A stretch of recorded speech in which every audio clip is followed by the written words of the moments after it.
Sunday. And all those circumstances grew in me. And is often the case for me, as it began to become, again, I'm not sure anxious is the right word, concerned and very thoughtful. It began to connect to decisions I've made before. And that began to connect to the decisions I've made my whole life. And that began especially to connect to decisions with my children and my children's lives. And there I was, just mulling all that over. And then I began to be deeply concerned for the mistakes I've made. Looking back over a 60-year life. And I began to be concerned for the possibility of making wrong decisions as I move forward. And frankly, especially for the things concerning St. Barnabas. And we have some important decisions upcoming. And so all of this was just in me. And suddenly,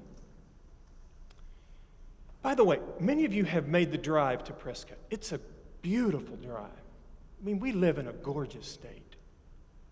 It's just glorious. But suddenly it became more glorious. You know, once you get out of the valley, the blue of the sky is like nothing you see anywhere else. But suddenly it became bluer. Blue beyond description. Suddenly the green of the valley and the ranges just became more green. And one of the things I love about driving through the countryside of Arizona is almost always there's ranges of mountains in the horizon. And you know, there's range after range after range, and often there's mist in them. And so it's like you're driving into a surreal landscape in front of you. You know what I mean? Yeah. And all of that suddenly just opened for me. And in the midst of that, it was as though Jesus himself entered my car and said to me, "Let me ascend into your imperfection." Just think about that a minute. Let me ascend into the imperfection of the human situation and the imperfection of your life.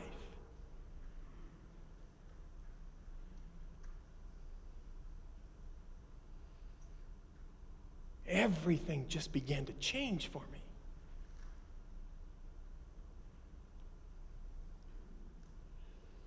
And as I sat there, I didn't have to think about it. Instantly I knew that without knowing, I imagined that being a man of God meant that I wouldn't make mistakes. I don't think that, but I realized I wanted that. As though I expected that of myself without knowing I expected that. And suddenly, all that went away.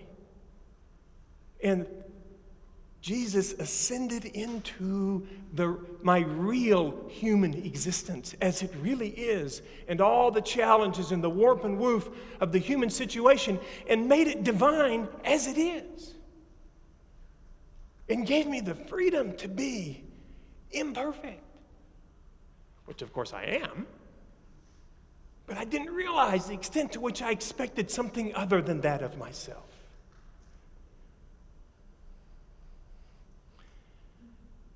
I've thought a lot about this since then. And in many ways, it's just obvious. You know, it's the most obvious thing in the world. Just because Jesus is in my life doesn't mean I can stop taking my cholesterol meds. I mean, what's more obvious than that, right?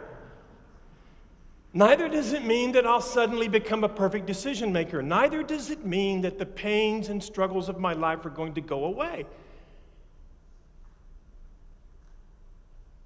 And suddenly, in the beauty of that scenery, I was profoundly peaceful again. And there was a union between my material existence spiritual reality and the divine presence just all came together for me in this wonderful way. Even if I wasn't one of the 100 responsible adults. And then, as if to put the exclamation point on the experience, I looked up and I was 10 miles past the turnoff. Amen.